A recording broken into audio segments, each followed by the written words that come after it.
was into everything Okay, except there you go. this because I was using the wrong password. All right, it's 7 o'clock. I'd like to call the meeting to order. Invite everyone to please rise and join us in the Pledge of Allegiance. Pledge allegiance to the flag of the United States of America and to the republic for which it stands, one nation, under God, indivisible, with liberty and justice for all. Karen, would you call the roll, please? Jim Brownback, Here. James Shiloh, Here. Michael DeVito, Here. Beth Marie Evans, Here, Alex Grados, Here. Eric Jones. Present. The quorum is present. Are there any changes to the agenda as proposed? Is there a motion to approve the agenda as proposed? So moved. Second. Moved and seconded. All in favor, say aye. Aye. Opposed, same sign. Motion carries. Is there a motion to approve the consent agenda as presented? So moved. Second. Moved and seconded. Roll call?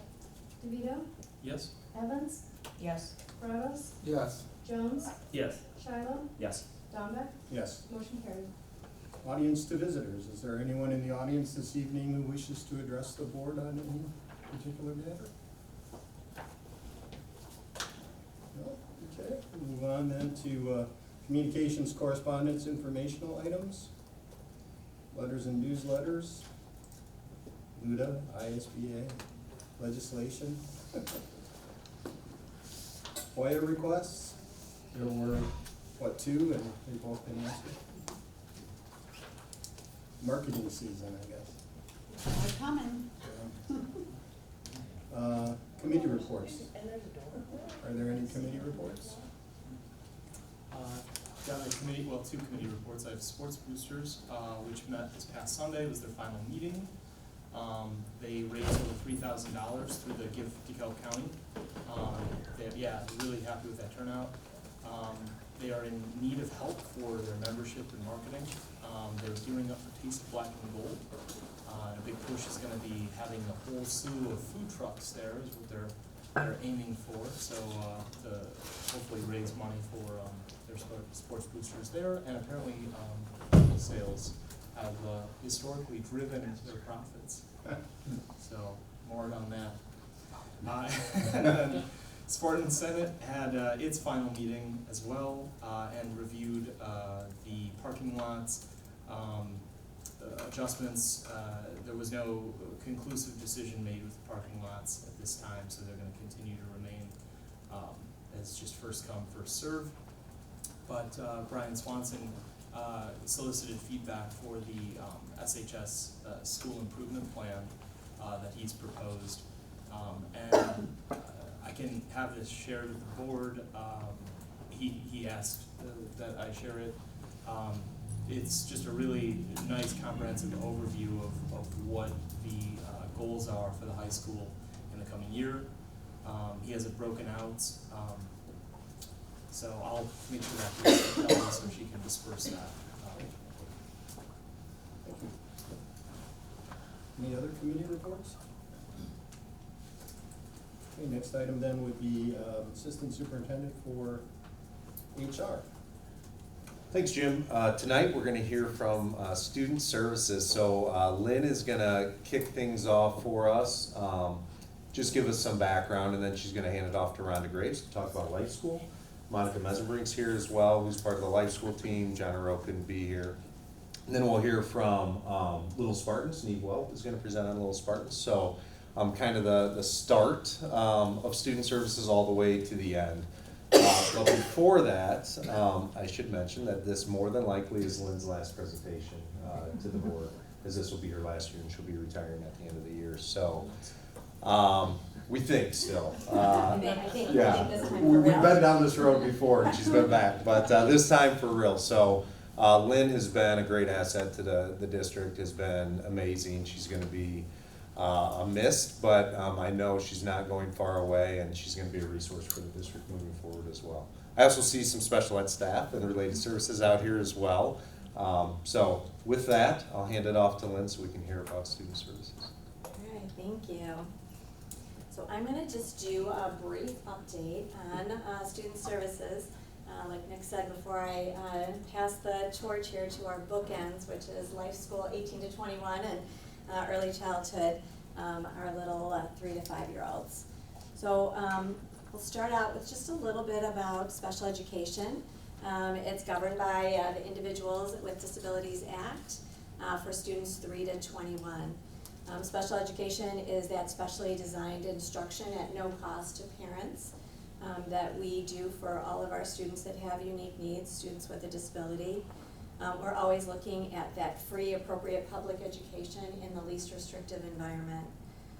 And then students who qualify for a 504 are students ages 3 to 21 as well, with a physical or a mental impairment that substantially limits one or more major life functions. And for that, we write a plan to really level the playing field so that our students can access their education. So both an IEP and 504 are so that our students can really access what we have to offer in education. I like to say special education is not a service, or it's not a place, it's a service, right? So we offer supports and services to our students so that they can actually get that free, appropriate public education. Services and supports that we offer through the IEP and for our students that have a 504 plan as well. Our IEP team consists of gen ed teachers, special ed teachers, our students, speech and language, pathologists, social workers, psychologists, occupational therapists, physical therapists, hearing vision itinerant, and then the LEA. And the LEA is the person at the meeting that would allocate resources for the district. We have a continuum of service in special education. So we first look at what supports and services those students need, right, to access their education. So resource level is where students maybe have push-in services or pull-out services so that would best meet their needs. For some of our students, they need more supports and services than Resource has to offer. So we're very fortunate in this district to have our specialized programs. So we have ABLE for our students with more of an intellectual disability. We have that at elementary, middle school, and high school. We have our LEAF program for students with more of an emotional disability or social emotional needs. Again, that's at elementary, at middle, and at high school. And then for some of our students, they just require more support than we have in our setting. So we have students that would be in a therapeutic day school. And then for students who need 24 hours, that would be residential. So some of our students would be in a residential setting to best meet their needs. This is our. I just wonder Yes, sir. if you could roll that back a little bit, and for the benefit of some of our newer members and probably for the re-edification of some of our older members, if you could go through some of what these abbreviations mean, or I mean, you went through, but kind of Sure. fast, and it probably would be a good introduction for our newer members to hear what each one of those actually means. Sure, so there are laws that govern IEP and 504. Under IDA is that Individuals with Disabilities See, Act. what, IEP? IEP, an Individualized Educational Plan. All those, yeah, okay. I know, I'm so used to that, right, 30 years of doing this. I know, Right. that's why I'm asking you to take a moment to kind of go through the Absolutely. initials and what they All right, stand well, for. we're gonna start at the top. IEP, Okay. That's an individualized educational plan. So for our students who would be eligible, under the 13 categories, I have a psych in the room, he could probably name the 13 categories. Once a student is eligible in one of those categories, they would get what's called an individualized educational plan. And in that plan, we would look at what kind of supports and services. So how much special education teacher time do they need in the classroom? If they get other services, we would look at how many minutes would they get for speech or for social work if they required that service. Occupational therapy, physical therapy, we would look at, do they require that level of support or hearing or vision? And then all of that goes in that individualized educational plan. And then we're bound by that, so it has a lot of legal coverings. And then we have to implement that plan in our gen ed setting or in a therapeutic setting where our students would best meet their needs. Let's see. I think we got them all. Thank Did I you. get all my, okay. I guess I have one. How does the IEP differ from the 504 plan? That's a good question. So, an IEP is just covered by a different set of laws, but both of them are plans. The IEP is a little bit more comprehensive, because it has more supports and services that we give with an IEP. 504 is really accommodations. So we're saying they don't really need direct service, but they do need accommodations to level the playing field so that they can access their education. So it's really an accommodation plan. And a 504 you can have as an adult, you can have a 504 in the workplace. It started out as something for adults, and now we use it for children as well. But a 504 can carry with you your whole life. Okay, thanks. Sure. That would be like assistance in reading, like if somebody had a little bit of a disability in reading, the So, 504. yeah, a 504 would be sometimes for a physical disability. Okay. You might want to accommodate that. Or it could be accommodations like graphic organizers. Or they need a little bit more support with their testing accommodations. So they need a small setting. So it's not any direct, it's usually not direct instruction. We can give some occupational therapy and physical therapy with a 504. I'm not gonna forget about that. It might be medical, 504 might be for a Yes. medical reason, for if a student has a medical condition, Okay. but doesn't have any learning, you Yep. know, if they just need some So our support. But nurses even if can it be was managed. dyslexia or something like that. It can be even for, we've had students even with autism who Okay. have had a 504 plan because they don't need direct instruction. They don't need to be pulled out of the classroom, but they do need accommodations so that they can still access their learning. That's good. This is our current data. So as of just a couple days ago, and this data moves every time we have IEP meetings. So currently, we have 608 students in the district that have an individualized educational plan. So our percentile would be 16%. And just for a reference, the state of Illinois, their percentile for students with individualized educational plans is 17%. So we're a little bit less than the state average. We had 34 students this year, EC 12, that either transferred in or re-enrolled that already had an individualized educational plan, that IEP. We have 10 K-12 students that are in the evaluation process still for this year, with the possibility of eligibility for special education. And then we have 17 EC students that are in the evaluation process, with that possibility of eligibility just till the end of the year. Neve will speak more about that when she presents. And you guys probably have maybe the slides in front of you to be able to see all of our data. So this is all of our individualized data. So early childhood walk-in speech, a total of 145 students, and that's the combination of students who are in our program and students who only get walk-in speech. And like I said, Neve will take care of all of that data when she presents. And so it shows how many students have IEPs at each building, how many students have 504s, how many students who are new to our district, and then how many students are still in that evaluation process that we have not finished their evaluation yet.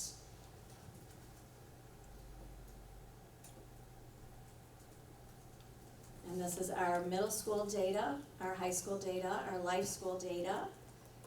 We currently have 35 students who are in a therapeutic day school, so students who needed that significant level of support more than we were able to support in the general education setting. 2 students moved in to our district that were already in a therapeutic day school, and so we just keep them obviously where they were if we can, based on transportation. Currently, we don't have any students that are in a residential setting. And then we also give services to our private parochial students and our students who are homebound. That would be St. Mary's, Cornerstone, and students who are not homebound. Students are homeschooled. So we have 10 students that we give speech services to. Bless you, Tim. Student service goals.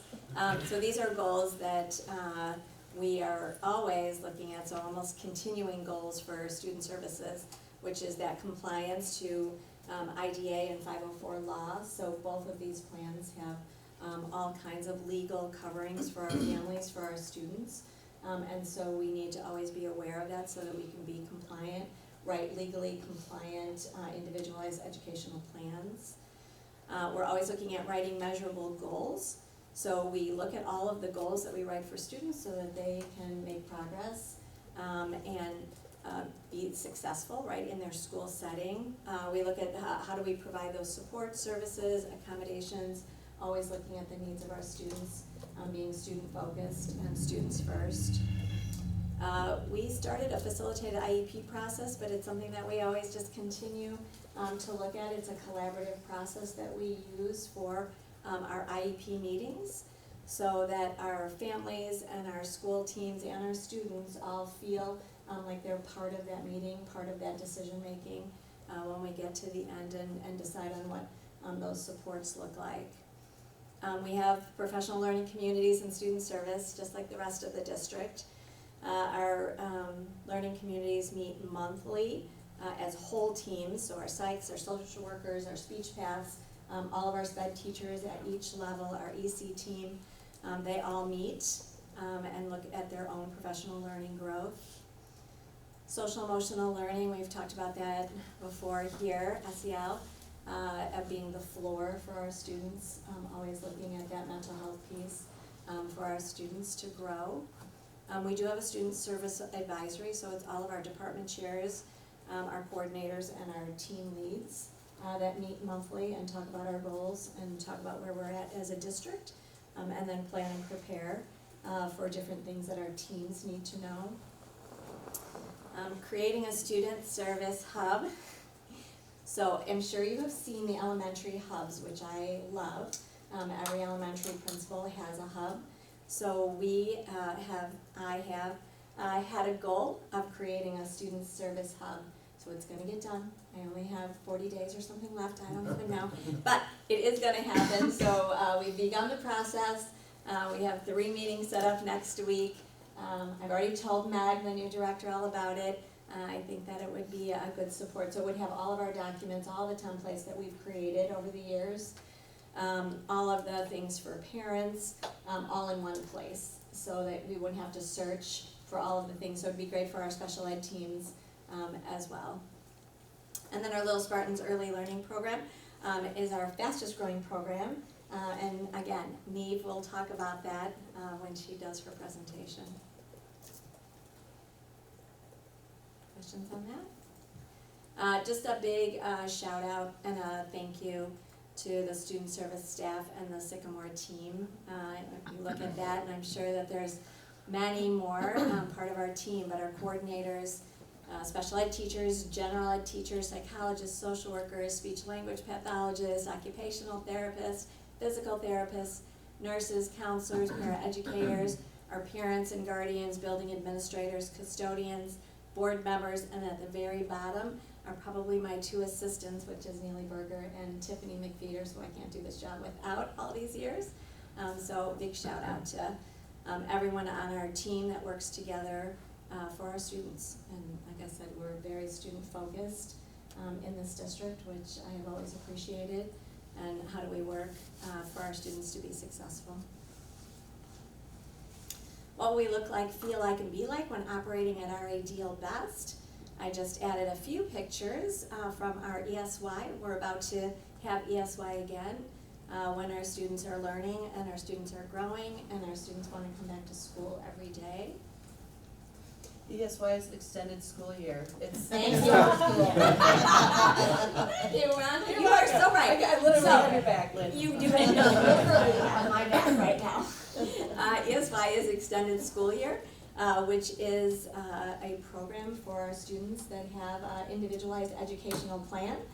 We offer it every summer, and we're always looking at to maintain skills. So IEP teams make those decisions at the table of our students that would come to our ESY program so that they can maintain, not have that summer slide, and then come back to us in the fall. And when we're talking about our ideal best, I would say that our next two presenters are gonna talk about some amazing programs that we are fortunate enough to have in our district, and that is our ideal best for sure. Questions before I pass the torch? All right, Rhonda, All right. I'll literally have your back too. Okay. Hi, everyone. I'm Rhonda Graves. I'm the coordinator for Life School, which is the 18 to 22 transition program. We used to call it 18 to 21, but it's 18 to 22 now because the students turn 22 during the school year. They can stay now till the end of May. We used to have to let them go the day before their 22nd birthday, so sometimes it was February or sometimes it was September, you know, they'd start. So it's a better deal now. So I just always called 18 to 22 because that's where we're at. So, okay, fun starts here at Life School. So this is kind of a sad tale. We are going to lose our space here at Opportunity House. We've been here, they are expanding, and I'll get more, you'll see more about that at the end. But, so we began sharing space with Opportunity House in 2008. Life School averages 10 students a year. We run two programs here, a transition program, which is a program where some of our more independent students take place. They're out in the community more, they're able to do things independently. And we have the developmental program, which is our second program where those students are also able to go out in the community with supervision. So one of us is always with them and we drive the van. So since 2008, Life School has hosted 12 out-of-district students as well. Those students have come from Shabana and Indian Creek schools. The transition students are able to volunteer independently at, now this is this year, it changes from year to year. We have a student that goes once a week to the Sycamore Public Library, to the Sycamore Park District, different students. Another student goes to Tails. One student goes to the United Methodist Church Food Pantry. Somebody else goes to Southeast Elementary School Library. Oh, no Christy tonight. North Grove Elementary School ABLE program, so one of our students works over there with G, and Salem Lutheran Church Food Pantry, and the Walnut Grove Vocational Farm, which is quite a drive. It's out in Kirkland.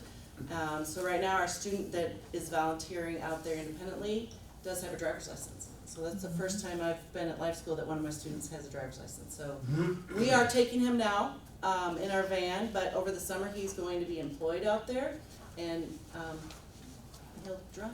He's going to do it. So we're very excited about that. It's new for us. We haven't really had that happen for us, but we're excited about that. So our transition students take the TransVac or the TransDev to their volunteer locations. They also make their own phone calls for pickup and drop-off times. For those of you that aren't familiar, TransDev is Sycamore DeKalb. TransVac is anywhere else in the county. So if I have a student that goes out to Kirkland, they would ride TransVac because that's out of Sycamore DeKalb. So we are making calls sometimes to two completely different companies as well. So we're getting there. It's taken about a year. We're better this year than we were when they first started this, so, you know. Some vocational opportunities in a supervised group. This would be the developmental classroom, and Monica actually runs that classroom for me. She does a great job. Jana does the transition room. She's working her other job tonight. So, this gets a little cut off. That's not great. This is the group that we take. One of us is always with them, and we drive them usually. But we still work on the same vocational skills, following directions, staying on task, working together, communicating with one another, you know, taking initiative, like when one job is complete, you know, do we move on, or ask somebody. And then that bottom picture is a picture of us last fall. We all went out to the farm, and that's our whole group. This year we have 9 students and the 3 staff members, so it's kind of fuzzy. Something that started in 2019 in DeKalb County was Project Search. And I'd like to show the little video if it works. Project Search was something that was initiated in Cincinnati, Ohio. It's now become nationwide and I think worldwide. So Project Search is just a great opportunity for our kids to be able, it's actually another transition program. Do you wanna try to pull the screen out a little? I think that's as far as it goes.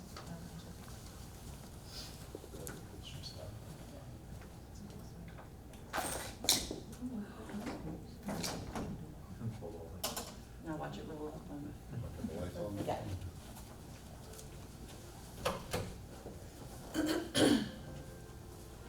My hours are 7:30 to 4:15 every day.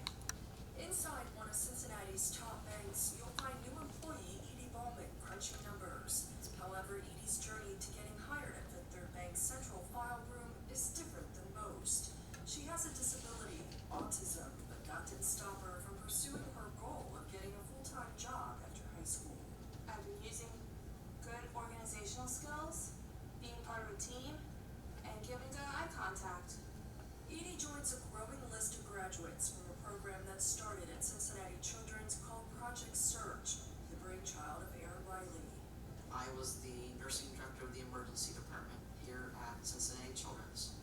And I happened to look out in the lobby and was struck by the fact that many of the people coming to us as patients were people with disabilities. And yet, when I checked behind the scenes, there weren't many opportunities for these young people to grow up and continue to be involved in children's as employees. Aaron partnered with Susie Bukowski at Cincinnati Children's, and together they came up with the Project Search curriculum. It focuses on young people with disabilities between the ages of 18 to 22. In their final year of high school, those students leave the classroom and move to Cincinnati Children's or another host business to intern for the entire school year. Many of the young people have had low expectations for them from family members, from schools, and we have to change that in a very short period of time.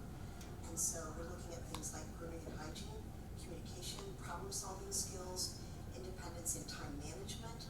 Project Search is an intensive 9-month course for a group of 10 to 12 students that involves a combination of classes, skill assessments, skills training, and evaluations from a team including the instructor, managers, and skills trainers. Each day begins and ends with an instructor keeping them on track.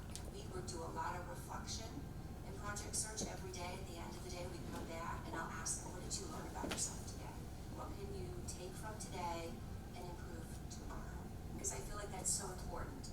Today, Project Search is beyond the walls of Cincinnati Children's and has expanded to more than 500 programs across the U.S. and the world. Our overall employment rate among all of our programs is 75.5%. And that makes us one of the best, if not the best, transition program in the United States. We understood that individuals with disabilities through Project Surge is an untapped market. It was an untapped recruitment stream that we could have access to, bring them in, train them on the types of jobs that we have, give them the skills needed so that they can transition into permanent employment. And we've seen great success with that here at Fifth Third. We've also seen great success with employment in the communities as well. Also expanding the variety of jobs, Project Search graduates now work in a range of industry sectors. Cengage, an educational services and publishing company, recently joined the growing list to offer not just training and marketable skills, but opportunities for career growth that includes benefits, incentives, and retirement options. I'd love to run all my employees through those classes I would about budgeting and about money and how to handle difficult situations. That life piece, combined with being in a real life work environment, is what makes Project Search completely different than anything else that I've ever seen. And that's why those folks are able to make that transformation and be successful. A key part of the success is definitely that both sides see and learn something new about the other. Changing the culture of families and the general perception of people with disabilities is what Project Search is all about. Just ask Edie. My favorite thing about coming to work every day is getting all the work done and being on task. To change the culture of businesses and organizations, to change the culture of just the general public about the perception of people with disabilities and what they can and can't do. I'm awfully proud that because of this hospital and Project Search, there are thousands of people with disabilities working around the United States and the world that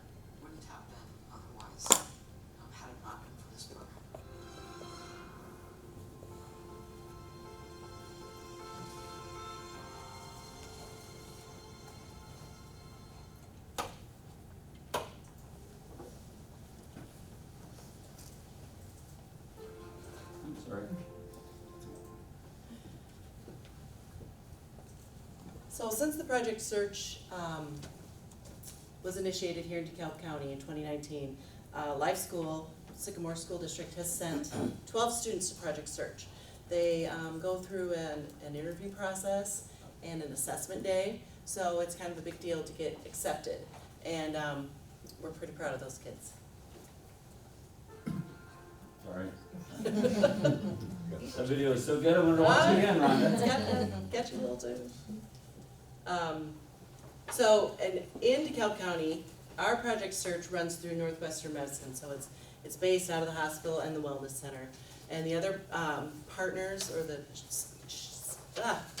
stakeholders, sorry, are Illinois Department of Rehabilitative Services, RAMP, Northwestern Medicine, and DeKalb School District. So in that one video where the students are sitting around the table and there's the teacher there and she talks about how they do reflection, DeKalb District is providing that piece for Project Search. And Project Search in DeKalb has pulled students in from Rochelle, all over Rochelle's not even in our county, right? It's Ogle County, right?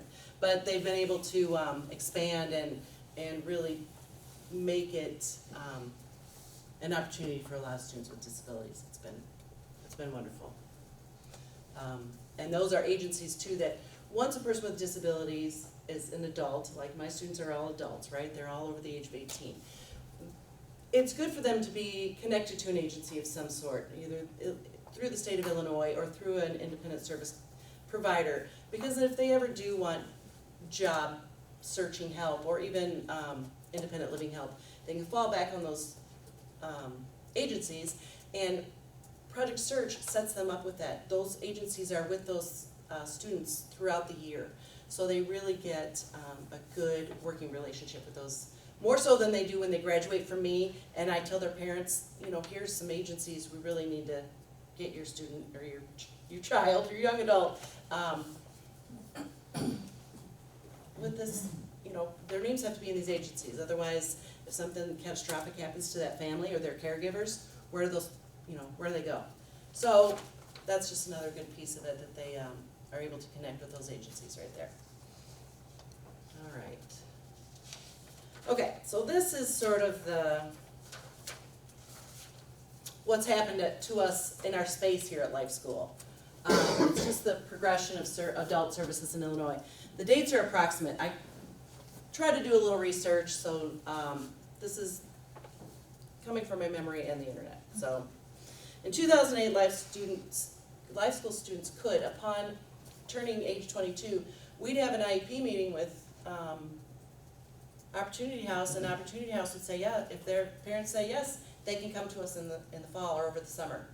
And the state handled the funding, and it was all good to go. That was one of the reasons they said, yes, you should be in our building with us, because we've got this direct, pipeline into more services, day services for adults with disabilities. Well, by 2010, Illinois changed it up on us, and they enacted what they call PUNS, which is Prioritized Urgency for Needs of Services List. So now when you exit out of a transition program, you have to be on the PUNS list, and you have to have an independent service coordinator, which is basically a case manager, something that I would do here in a school district. So they have to be connected with an agency, get on this PUNS list. In order to get any kind of adult disability services, the independent service coordinator, place them on the PUNS list, and then everyone would wait for the client's name to be pulled out of a type of lottery system for day services. This placed a lot of 22-year-olds at home on the couch for an indefinite period of time. During this time, we saw a lot of nonprofits get started that provided activities for young adults to engage in 1 or 2 days a week. Gracie Center being one. When I first started here, we did a lot of things with Gracie Center.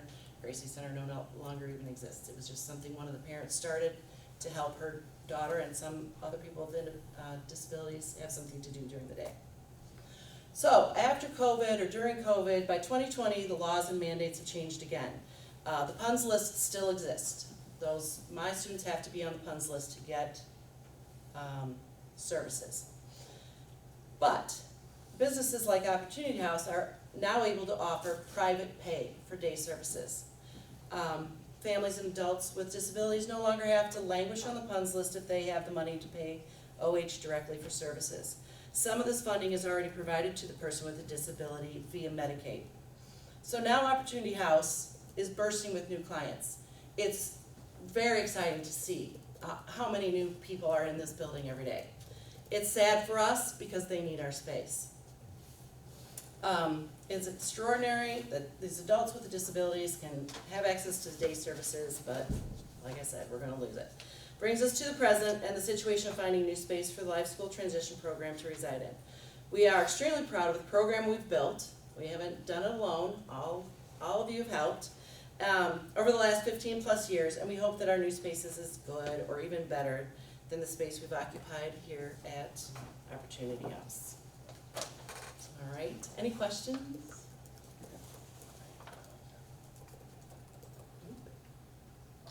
All right, thank you. So, well, I do, Okay, so Jim? what are the plans for going forward now, Um, that we're not gonna have this space anymore? well, we've had a couple meetings. That's probably a better question for Steve and Nicole and Nick. We've got some, I was hoping you were gonna announce big plans. I was hoping maybe somebody would jump up and say, guess what? We have ideas. So, when Opportunity House approached us initially, and like Rhonda said, it's great news for them. You know, they have the opportunity to serve more clients, but they're short on space. So they needed that space here. They hated, and it was a tough conversation just to start, because Opportunity House has been such a good partner with Life School. But they need the space, so initially we had some conversation about actually perhaps renovating some space here.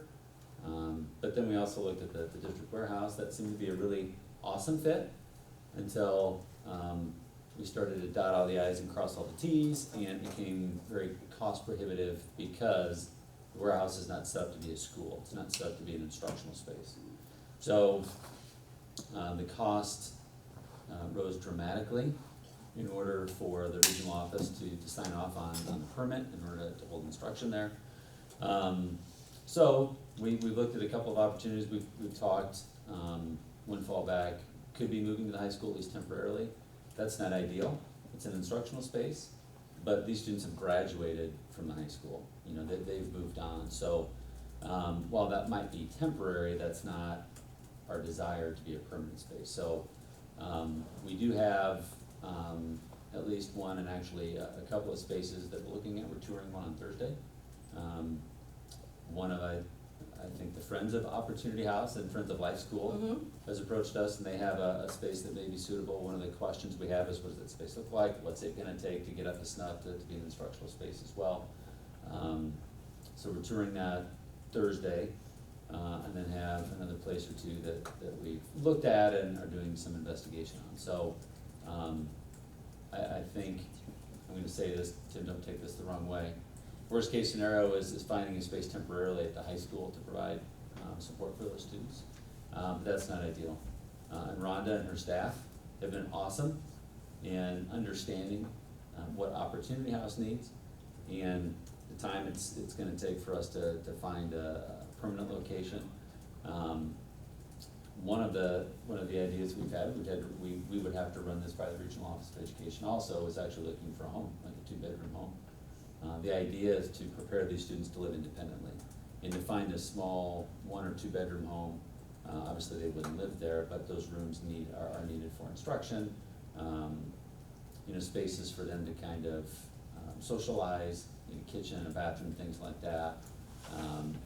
That might be ideal as well, but finding a home in a short amount of time and preparing that home to meet the ROE specifications would be kind of difficult too. So that's probably a longer term wish, dream maybe, but we do have a couple of options that we're looking at, one as soon as this Thursday. I guess, when are we, hate to say kicked out, but when do they need this space by? So credit to Opportunity House. I've had some correspondence with Tom Matea, who is the director here at the Opportunity House. He's been great. He understands that we had a plan in place, and then the rug kind of got pulled out from underneath of us. They're willing to be as flexible as they can. Opportunity House doesn't run on a school year type of calendar, so it's not like they have to be up and running by August, 28th or 20th, whatever the case may be. However, they are prepping to start using that space and expand their services. So, ideally, we would find a place soon enough where we can move out of our space here and into another space, whether it's temporary or permanent. One of the possibilities is that we may need to move out to vacate the space for Opportunity House, store our equipment, furniture, things, at least temporarily, until they can be moved into another location. We'd like to do that move once as opposed to twice. But again, the challenge of the warehouse not serving what we were looking to do is not what we anticipated. We talked with our architect initially, felt like that space would be usable, but then the school code is much different than it is for a warehouse, for an instructional space, than it is for warehouse or other spaces. So, and those things are in place for a reason, for schools to be safe, for students and staff to work in, but not exactly what we expected initially, so there was a curveball. So Life School runs on a school cycle, they're not year-round, okay, gotcha. So we're able to stay till the end of the school year, Okay, to May sure. 26th. Oh, that's good. But, I'm thinking in August when school starts, we'll be somewhere else. Okay. And I don't know where all of our stuff. Yeah, because I was gonna ask about the students, because that can be very upsetting for them if they Right, and we feel their haven't, space is being yeah. taken away. yeah, we're just sort of holding that conversation until we have something to, So we could share with them where they would be Right, going, so they right. would have some comfort in what the next step is. That's good.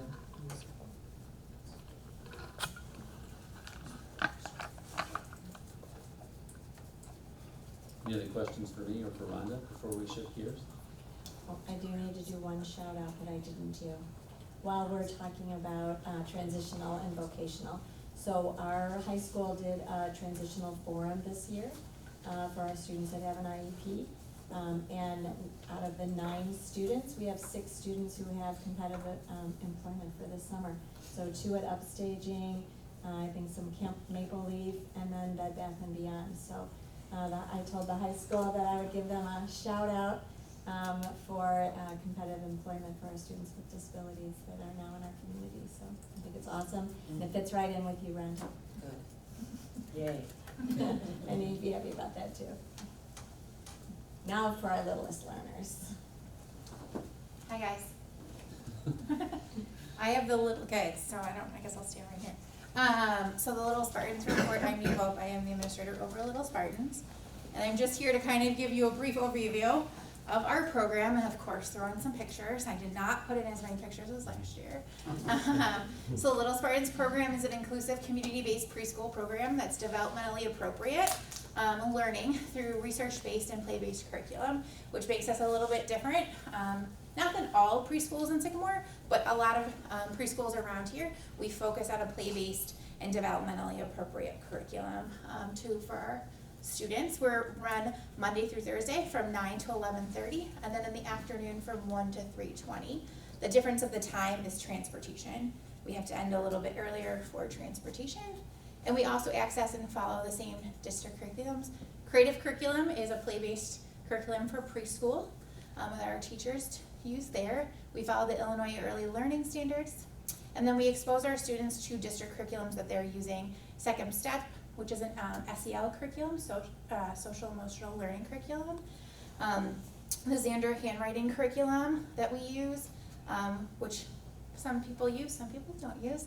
Eureka Math and Jolly Phonics, which is our phonics program. So all of those are exposed to our littlest learners in the preschool setting. This is just a picture of group time. This is actually Mrs. Bodine. We have 5 early childhood special education teachers. So not only are our teachers general education teachers, they're also special education teachers. And they're also certified to teach not only special education, but early childhood special education. So this is some of her learners in her group time.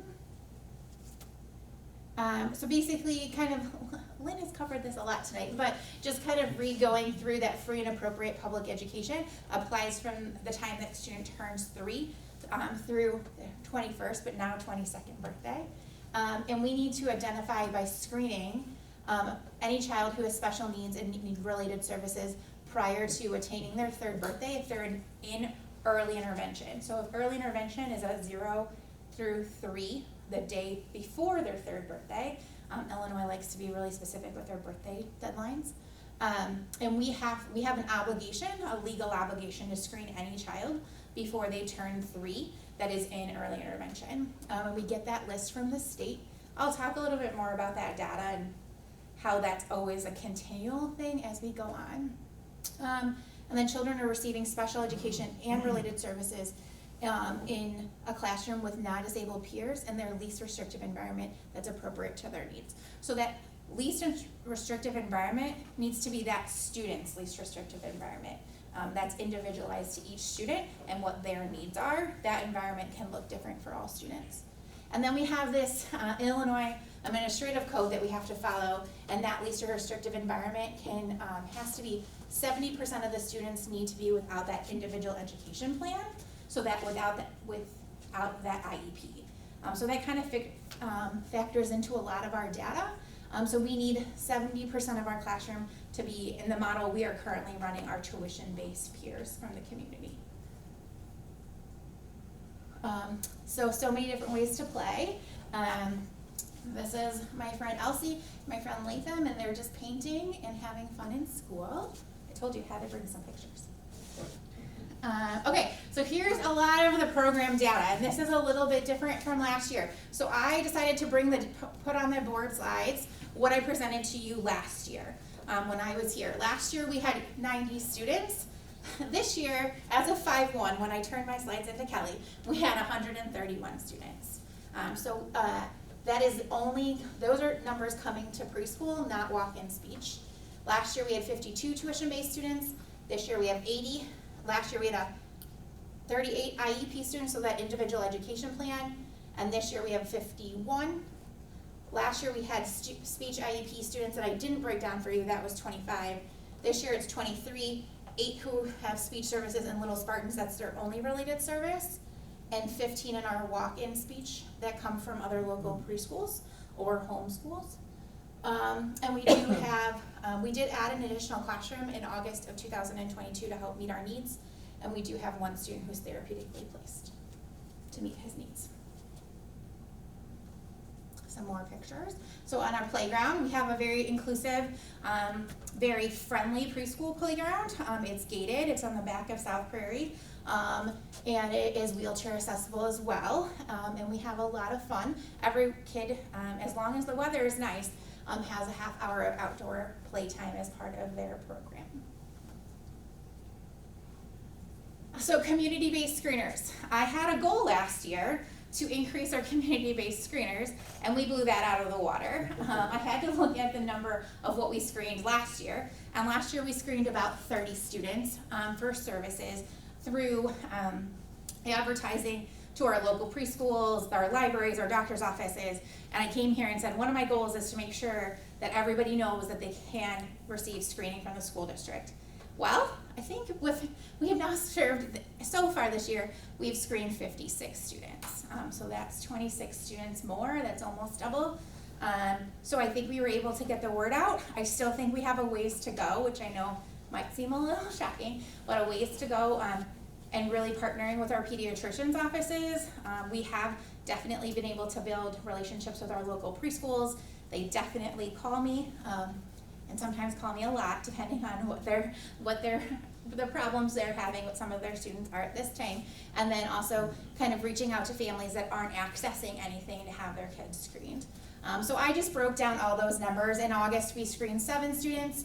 Out of that 7 students, our goal is not to have to pick up those students for speech IEPs or full IEPs, but we want that availability to be there if they need that service. So we're always screening and talking to families about what levels of service the students might need. So after we screen them, if they are found eligible to come back after our initial screener, then we go through the IEP process, which is a domains meeting to talk about what we're going to assess.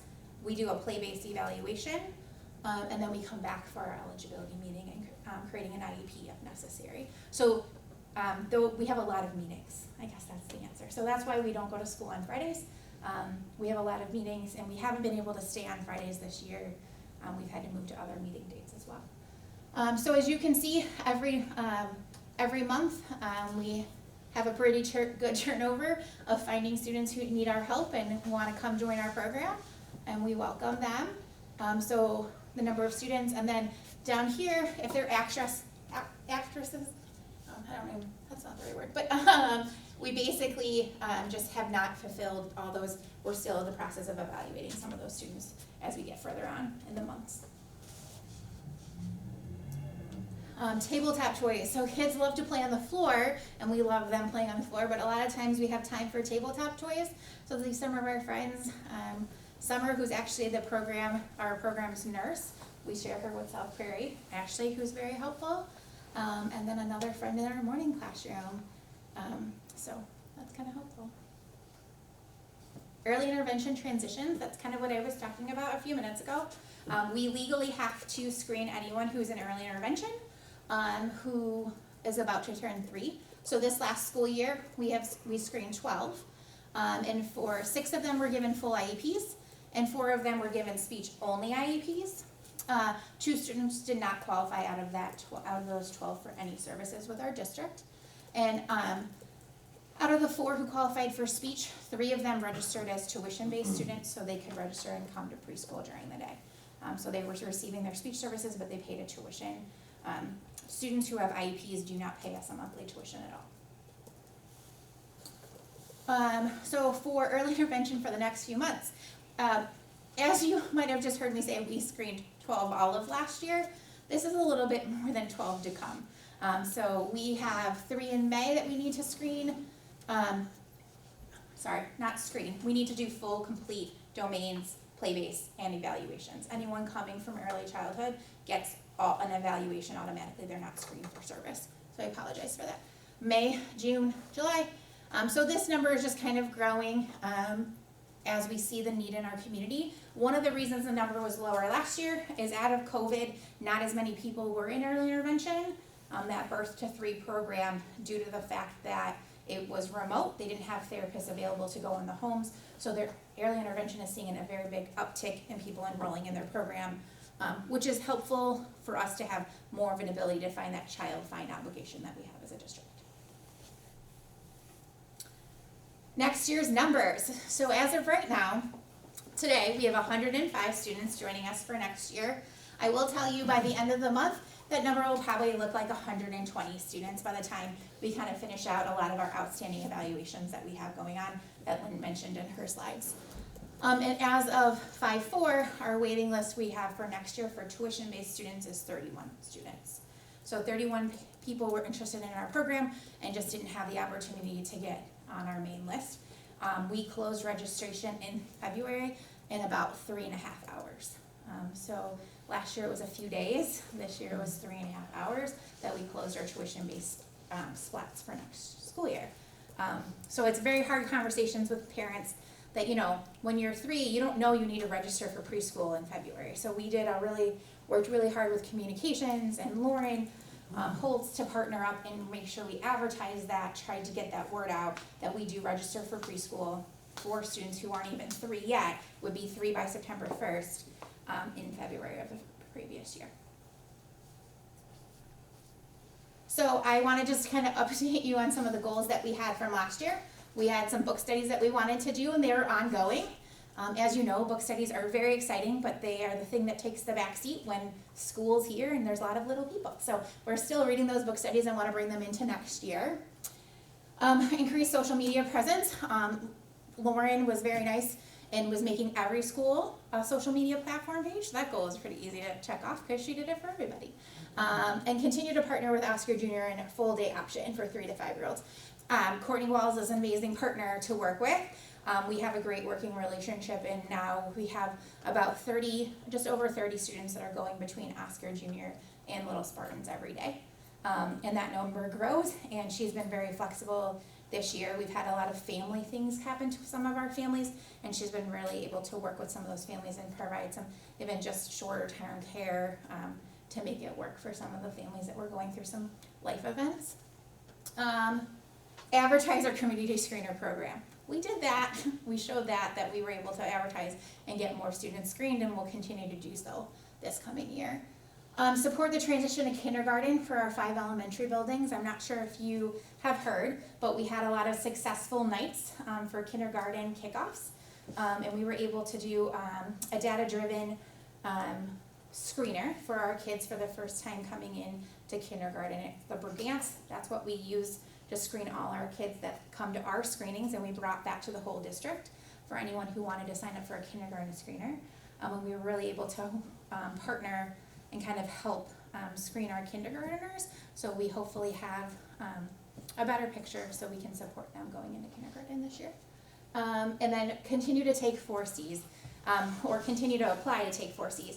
4Cs is the local community coordinated childcare, and we wanted to be able to access that so parents could use that to pay tuition. There has been a lot of changes to 4Cs and the laws in Illinois around childcare subsidies and things like that, and we continue to work through them with them. Every time I think we're done and we're officially signed up, they send me a new packet of requirements for my staff to do, and unfortunately with them teaching full-time, some of the requirements they have right now in a daycare setting would be easier to work through than they are in a preschool learning environment. So we're continuing to work with them. So kind of goals for next year. And last year, I think the last one was SEF, and working with SEF, and we were able to have our first Little Spartan scholarship student for this year, who had a full scholarship to come to preschool. And the SEF board and some of our staff voted on who would be the best candidate out of the kids who applied. So that was really exciting, and we're happy to see that continue for as long as there's funding for that. For next year, to continue to partner with Oscar Jr., because I think it offers a great option for our working families. It was a great option for my family last year, but not only just that, I think kids are just benefiting from that full day consistency, and we see some great partnerships going into kindergarten. Being able to take that 4Cs, we really do want to continue to keep going with what the changes are and what we need to do so we can offer some discounts to families to be able to pay tuition that might not be able to.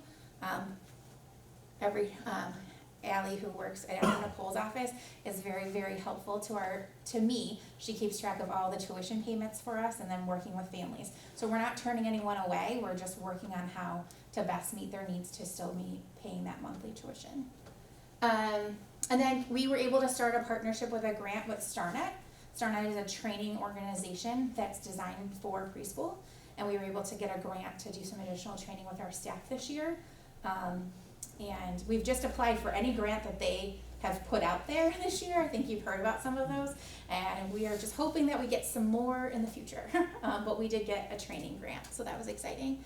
And then we've had quite a few students last year and this year be able to, Heather Porter is our speech and language therapist, to be able to partner with them for the Illinois State Assistance Project to work on getting ACC, which is Assisted Communication Devices or Communication Systems, tablets, iPads, basically apps for kids to be able to communicate using technology, and continue to partner with them.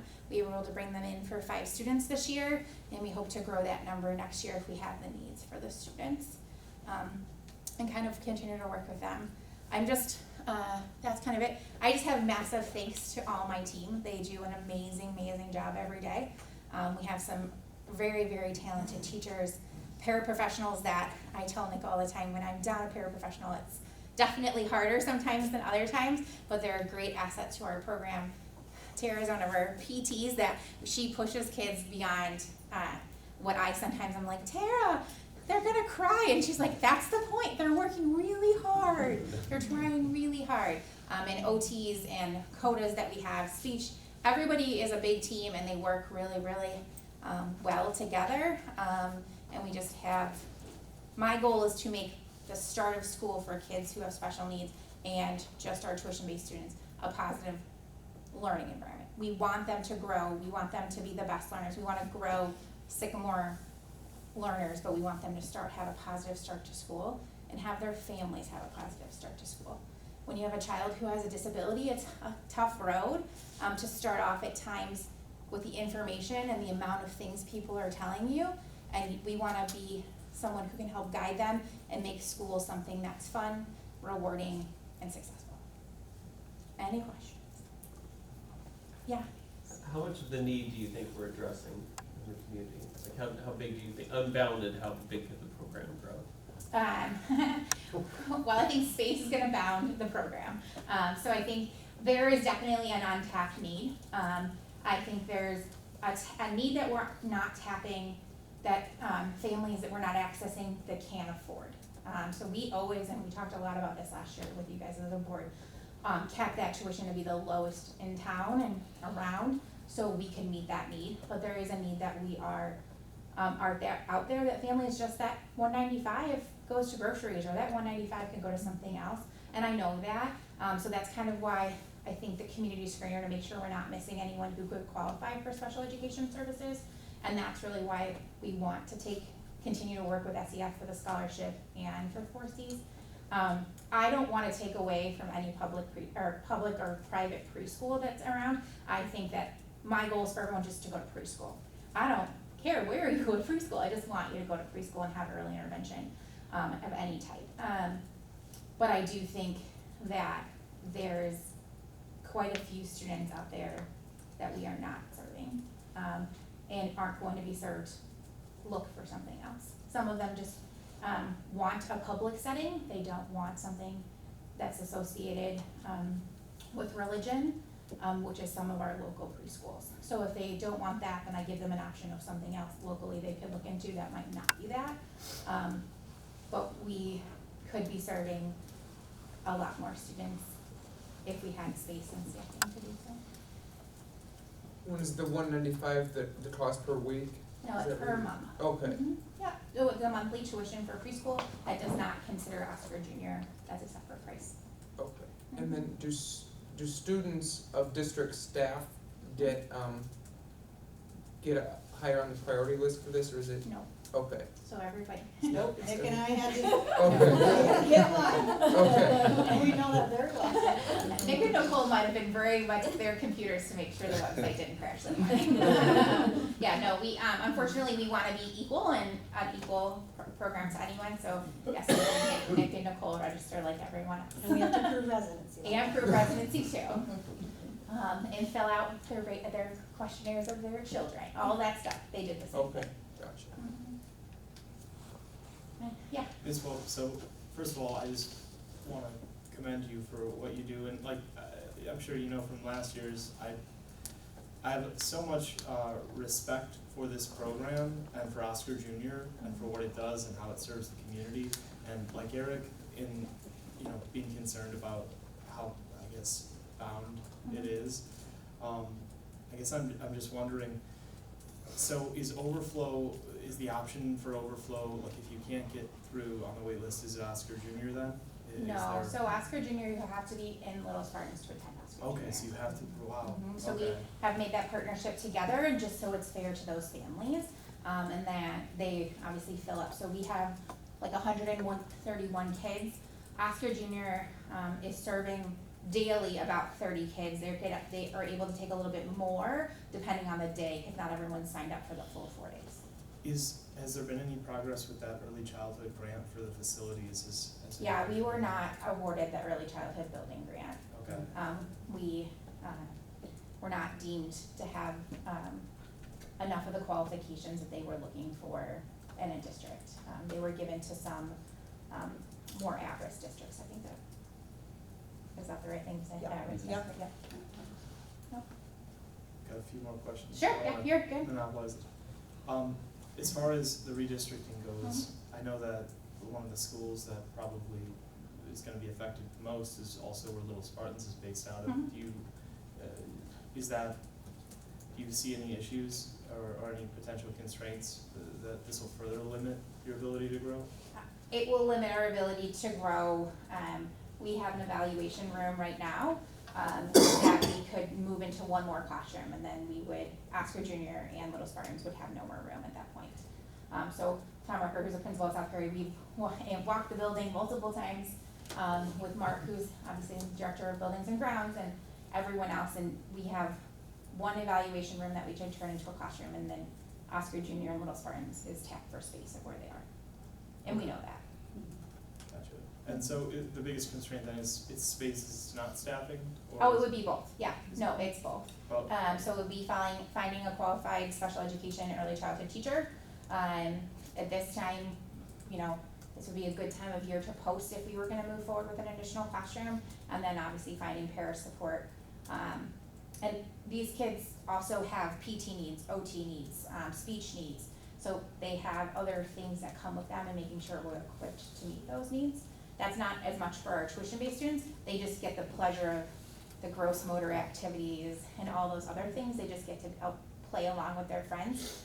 But as we serve more students with special education, this year we've had to be really creative in how we serve those students, because obviously when you look at our slides, we're serving a lot more students, and how we can creatively make sure we're meeting all their minutes and using our staff appropriately.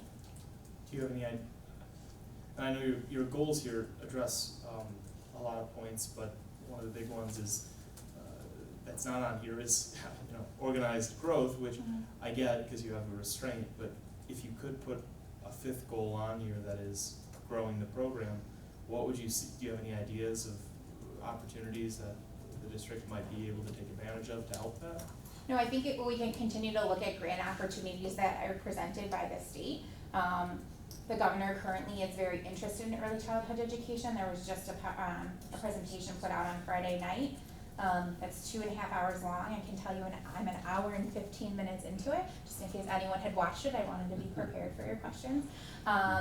And he has some very creative initiatives on how early childhood will be moving forward, or what his ideas for some of that are. And as a district, we'll have to work through those as they start to become legislation.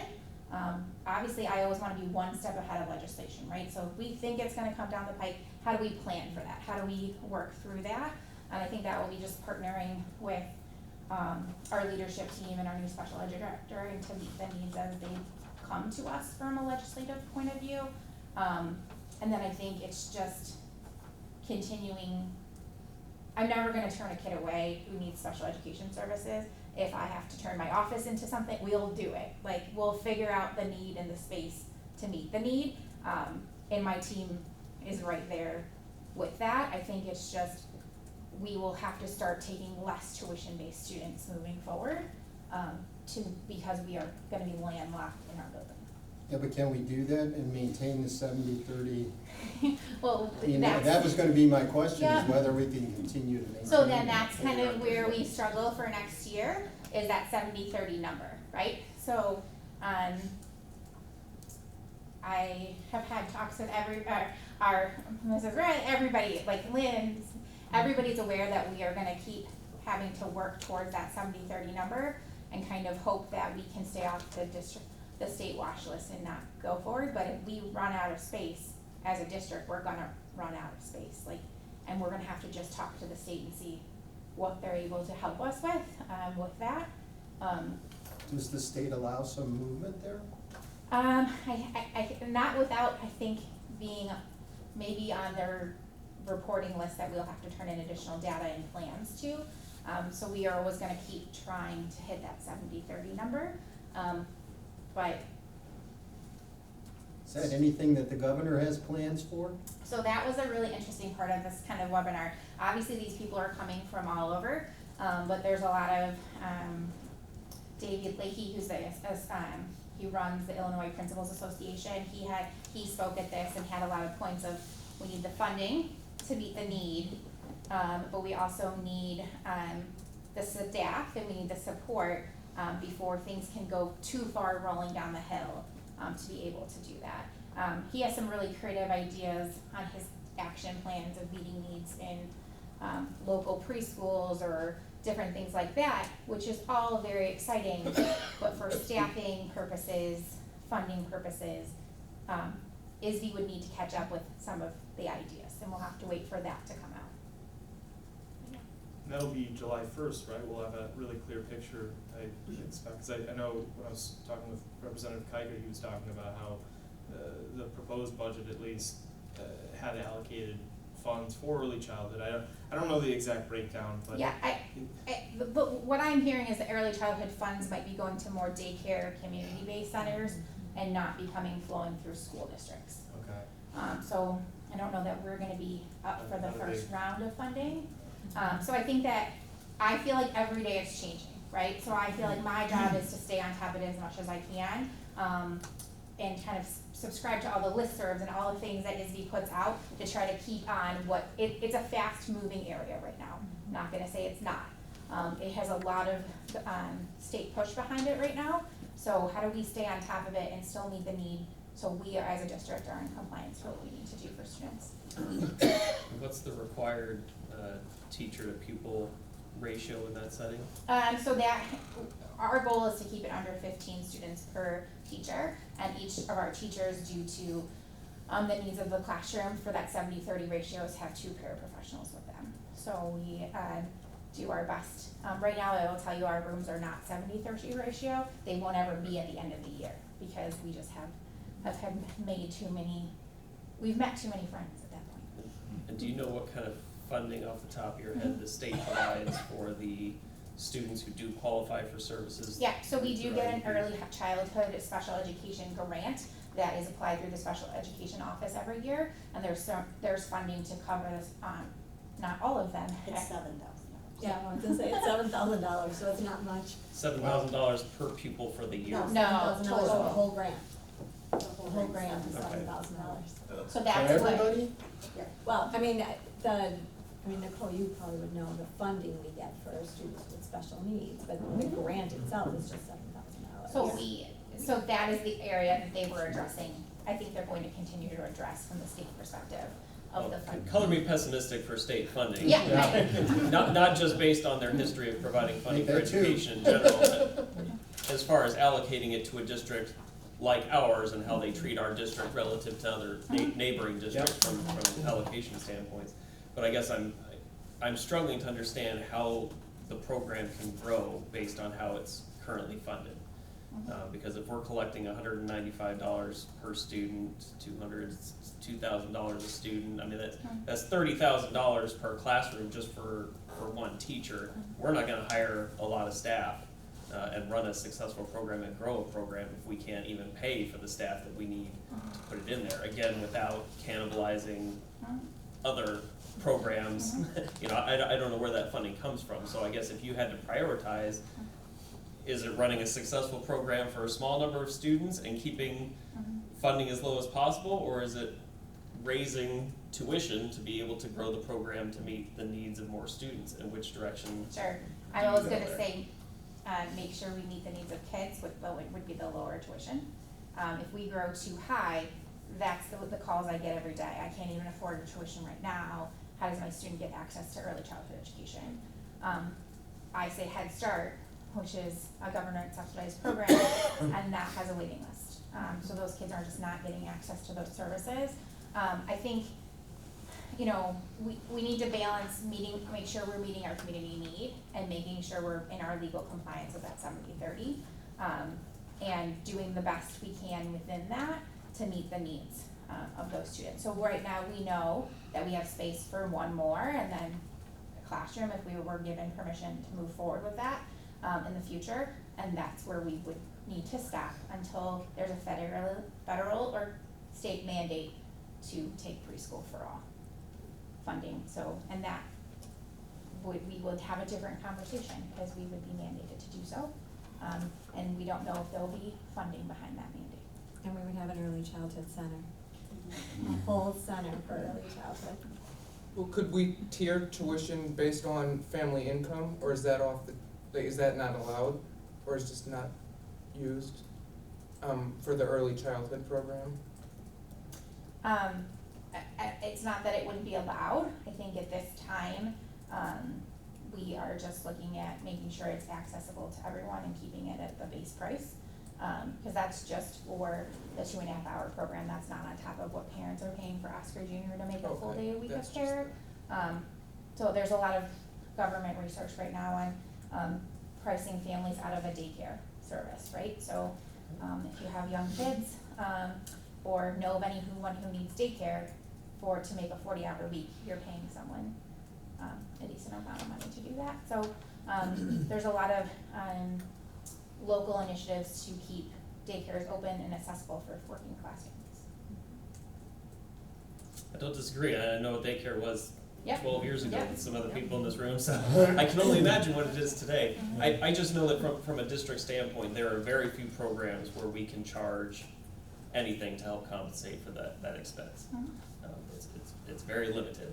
So when you look at a program like this, I'm just trying to understand how we're going to be able to grow it if any needs that it needs to grow have to come from another program. Right. Because And- obviously, I'm right. sure you can appreciate, we get Yeah. this sort of Mhm. personnel requests and Yep. we need help from every Yeah. you know, group Everybody's that comes in asking here, the and same thing, that's- I understand that, and I think the thing is, it goes back to that chart that we presented last year, and I can get it to Kelly to send it to you, and I can even update it with this next year's preschool tuition. We were right up under, the lowest preschool in town, and then we go up. So, I mean, we are, if we go up too much higher, we're no longer going to be in a competitive price range, and be the public school that's charging. And we might need those teachers regardless, because we're legally mandated to have those. So at vacancies, this right? point, So- it goes back to the same thing as last year. We're not losing any of our staff. We're gonna be legally mandated to have the same staff, and moving forward, probably even more, because we have to meet the legal need of that IEP. And those kids are not, they're here, and we're gonna serve them and meet their needs, and we are not seeing less of them. We're qualifying more students. We're seeing more of a community need for IEP services. So does the funding we receive with the grants and the tuition cover the cost of this program, or does the district have to pay? Or you might know better. It doesn't. No, it's just like any teacher. And this is a specialized program, but, I mean, the district doesn't make enough money to cover the cost of the rest of the staff in the district, so, we can't really look at it like that. We're never gonna make enough revenue to cover the cost. But the point is, if legal mandates require more funding to go to that program, to hire more personnel and expand that Yeah. program, We go then it's gonna have to preschool. come from somewhere else. Yeah, that's what I was trying to get So at. fewer paraprofessionals and other Yeah. programs, fewer interventionists, whatever it is, those resources are gonna, Yeah. So we're just dragging a teacher from somewhere to this program for this time frame, you know, as part of their contracted duties, or? No, we hired them specifically for that purpose, Therefore, okay. but paying for that, the district We have to pay for subsidizes them. the program because we don't get enough from the state or the federal government to do Okay, that. so the district subsidized, that's Yeah, what yeah. okay. so assuming a constant budget, if the state said you need 2 more personnel there, then we've gotta find somewhere else in the school to remove two Yeah. personnel, does that make sense? So the campaigning that you hear at the federal and the state level about early childhood, because it comes from Washington DC as well as Chicago or Springfield, depending where you think politics happen in Illinois. Great idea, and there was legislation to force full-day kindergarten for all schools in the state of Illinois. Great idea. I don't know a single superintendent who disagreed with that. The problem was there was no additional funding for the facility, the staff, the materials to support the program, and that was just full-day kindergarten, which is mandatory. Early childhood is a whole nother ballgame. You're adding a whole nother grade level to the entire state. Love the idea. Absolutely love the idea. The earlier you can intervene and support students, the better. But it's funded totally differently. So until there's a funding mechanism in place that would allow, you know, most school districts I know would have to buy an additional facility to provide preschool for all of the students in their community. Till that happens, I don't see that as a reality. We'll continue to kind of struggle with the issues that we've got. I can't thank Neve and her staff enough for the work that they do. They work tirelessly. I've subbed in an early childhood classroom for about 15 minutes. I feel sorry for those kids. I had a blast, but it's unbelievable how fast-paced. I mean, anybody who's been around little Amazing kids scenery. knows that they are constantly moving. But they are dedicated. And all in the different directions. Yeah, yeah. Herding cats is always the hard time. Right, But they are dedicated to supporting these, and much like high school staff who are really specialized and focused on, and really enjoy working with high school age students, our early childhood staff do a phenomenal job of working with early childhood students. Nobody advocates and champions the cause more than Neve does. We have a great relationship, but, you know, we're always trying to find that balance in terms of providing as much as we can, and still living within the district's means, so. Yeah, I think that's the big balance we're at right now. What are we going to provide that we have to legally provide? What are we gonna provide in the middle that might be more that we're able? And what's our means, which we know we're going to be out of space, which is fine. And we understand that, but we just have to work within that and make sure, my job is to make sure that we're all just serving the kids that need to be served in the best way we can serve them.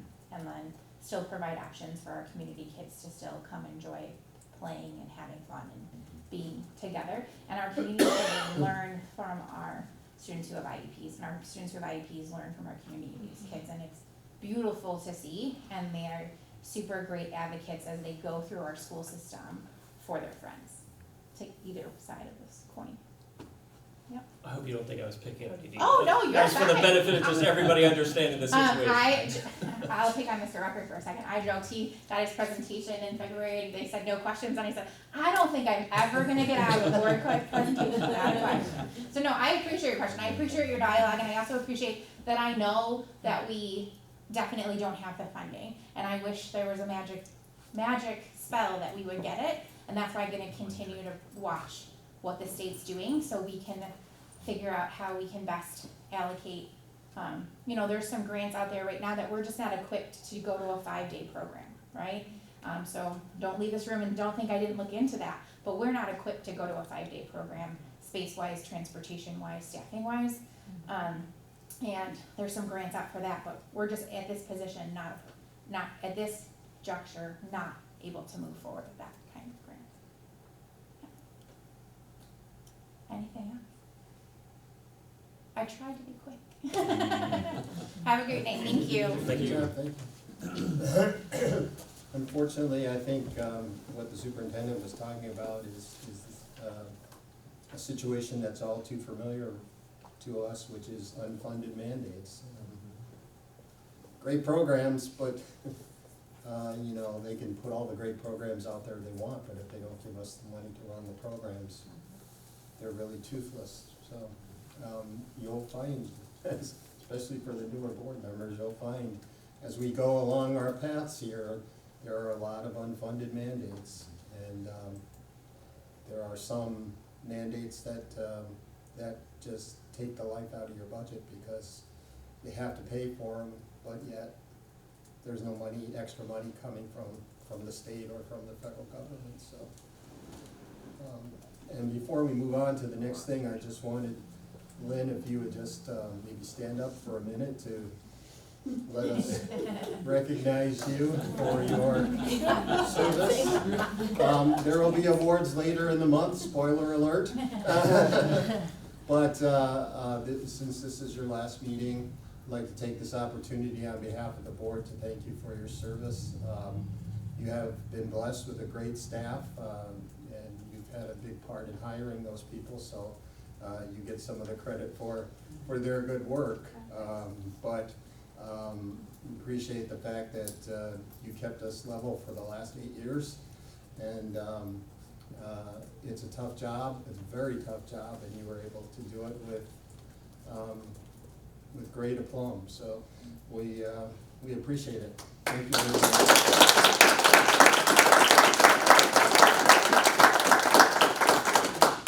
Thank you. Can I say thank you too? So, Sure. Thank you to the board for all that you guys do and girls that do for our district. So being in Sycamore has certainly been a privilege and an honor for me as well. Like I said, I've been in special ed for a very long time, but I feel very privileged that I got to end my career here. And I don't know what I'm gonna do on the other side yet, so I haven't quite decided, but maybe something on the other side of retirement. I don't think I'm quite done serving special education and the needs of our students with disabilities, but I'm very thankful that I have been here, and I thank all of you and all of my staff, and you are right, we have amazing staff. All of that big thank you up there is all of our staff that we have here in the district, so I feel very fortunate. It's gonna be tough not to be at opening day, I'm just gonna say. But we'll see what's on the other side from Well, you're always welcome here, so anytime you would like to come back, we'd be more than happy to host you. So, thank you very much.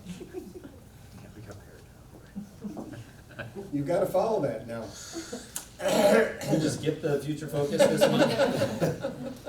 Oh, there's some feedback. Do you want to touch on that? We're good. Okay. Our parents like us. You can read it. Okay. Board members have access to the presentation, so you have a chance to see that. Yep. Great feedback on our program and our staff. Yeah, so a hard act to follow, these three, Rhonda and Lynn and Eve, but every beginning of every month, we try to identify a future focused item, just something to kind of put on the board's radar, things that we should be thinking about or looking at as the district moves forward. So this month I selected electric school buses. This has become kind of a hot topic in the educational community. There's legislation also supporting electric school buses, which I won't talk about the specific legislation, but I'll talk about the impact here in just a second. So just a little history here. Transportation doesn't usually change very much. Yellow school buses are still yellow school buses. The shape changes, the size has changed over the years, but really transportation is an area that doesn't change a ton. Believe it or not, I was doing a little research on this too, electric cars existed as long as ago as the 1890s.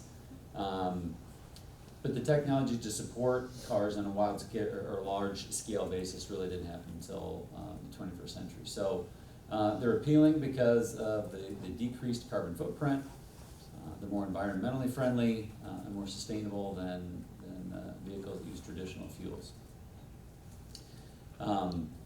As the technology evolved to support passenger vehicles, we were still a ways off from technology that would support larger vehicles, trucks, semi-trucks, school buses, those sorts of things. But the time has arrived, so now we're starting to see some of the first battery-powered electric school buses hit the road. A colleague of mine downstate who's very involved in this, and his district has the resources to support it, so they are slowly implementing electric buses in their fleet. Electric buses are more appealing for the same reasons that the passenger vehicles are. Unfortunately, like battery-powered cars, the infrastructure and the cost of battery-powered electric school buses is going to require a little bit more time. The cost of a battery-powered electric school bus is anywhere from $350,000 to $400,000 for one bus. And while there are grants to support that, and there are some transportation reimbursement, you think we get all that transportation reimbursement from the state? Probably not.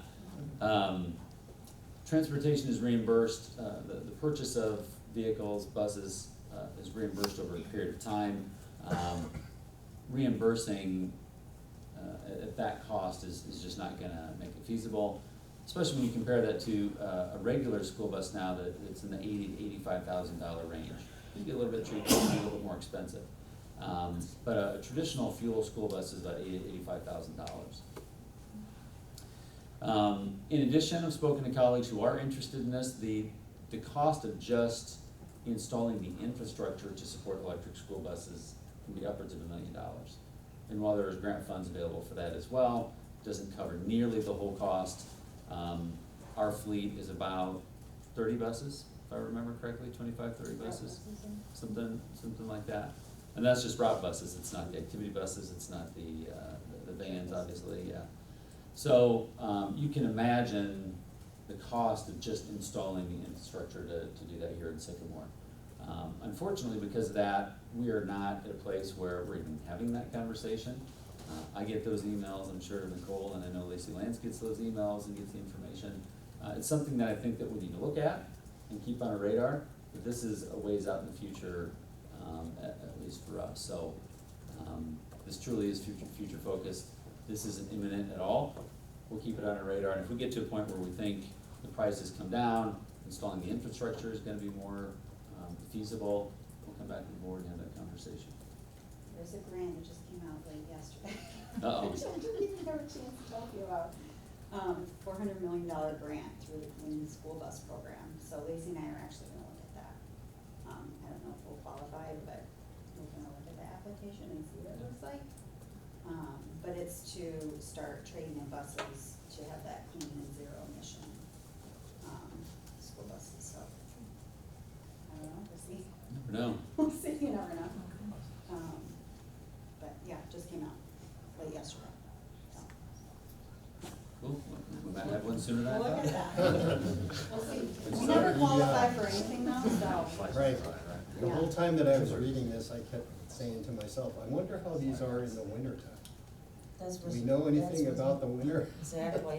and about how it affects these Listen, buses? I have You have a to friend plug who's in. got an EV, and she gets, I think it's like 60% of her summer range, in the winter.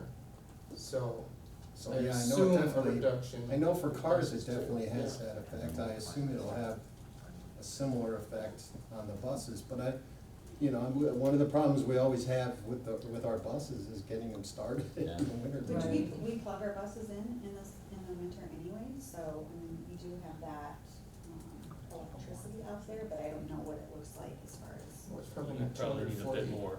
No, I know, I'm Yeah, just just plug an saying, extension cord. our staff are used to having to plug their Yeah. buses. I guess they anyway charge in over the 950 winter. amps Yeah. per bus, Yeah. it's 30 buses, Yeah. 100 amps.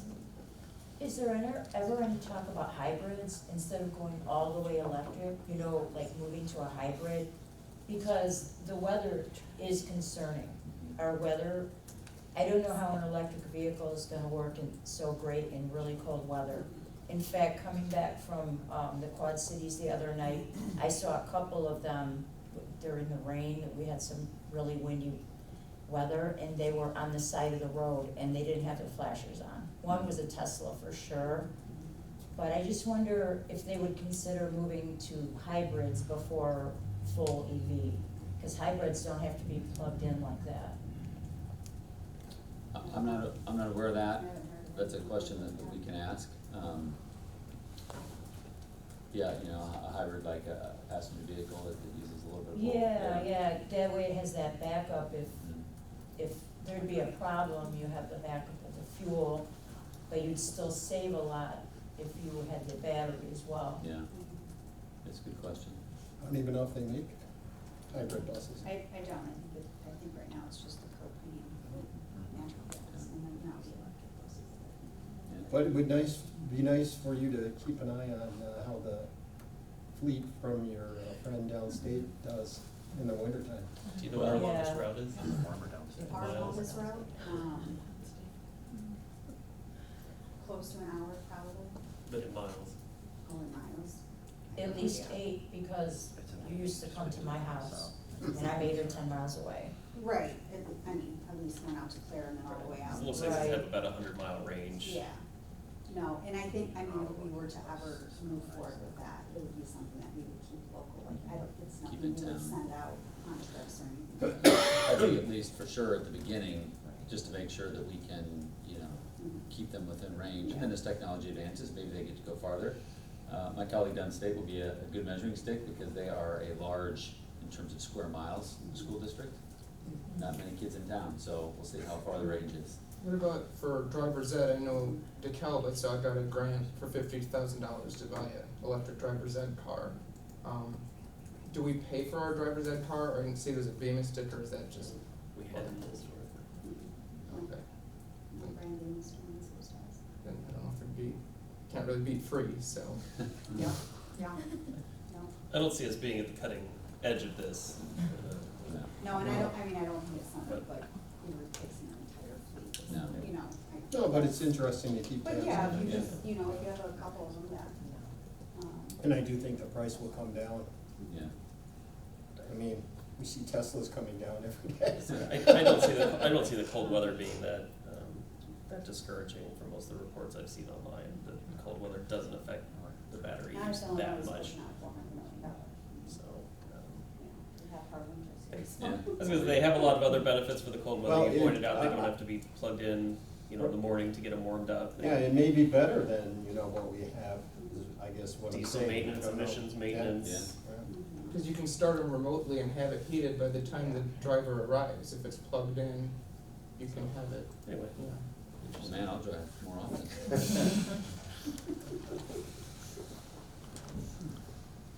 That's all I have for future focused. Okay, anything else for future focus? Okay, we'll move on then to open discussion and future agenda items.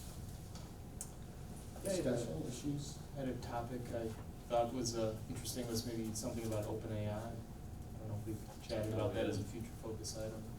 Since you need to. I know a lot of schools or at least colleges are having discussion on that. Yeah, that's a good one, I'll put that on for the next future focus. You know, one thing we kind of talked about in our introduction was revisiting the strategic design. I don't know if that's something we want to do. Yeah, that should probably go on our, If it was me, I would wait for the next board member to be seated, so we get all that feedback, but. yeah, but we can put it on the list Yeah. now, anticipating that we'll do it in the future. Once we get it on the list, then we can remember that it's there. Gotcha. Maybe even use one of our, I don't know what we're calling now, for the community, a town hall sort of thing where they can come in and give their feedback. I've seen that used. Yeah. See what the community's values are with that. Yeah, usually for our strategic design, we've invited quite a few people to come. Not everyone does, but it's usually a rather big gathering. Yeah, I would figure people would want The it. more the better Yeah. in terms of, you know, getting a sense of direction for the district.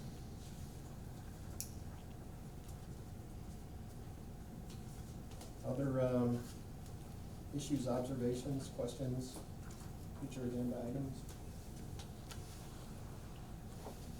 No? Is there a motion to go into executive session for the consideration of matters related to the appointment, employment, or dismissal of personnel and selection of a person to fill a vacancy on the board? So moved. I'll second. Moved and seconded, roll call? Evans?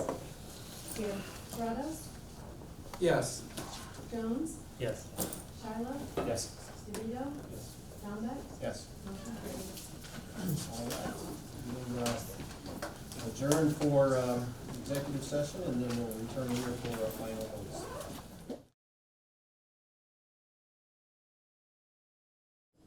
Okay, we're back in open session. Is there a motion to approve the personnel report as presented? So moved. Is there a motion and second? Second. Okay. Moved and seconded, roll call? Jones? Yes. Shiloh? Yes. DeVito? Yes. Evans? Yes. Stratos? Yes. Dombeck? Yes. Motion carries. Is there a motion to adjourn? So moved. Second. All in favor? Aye. Opposed? Stand adjourned.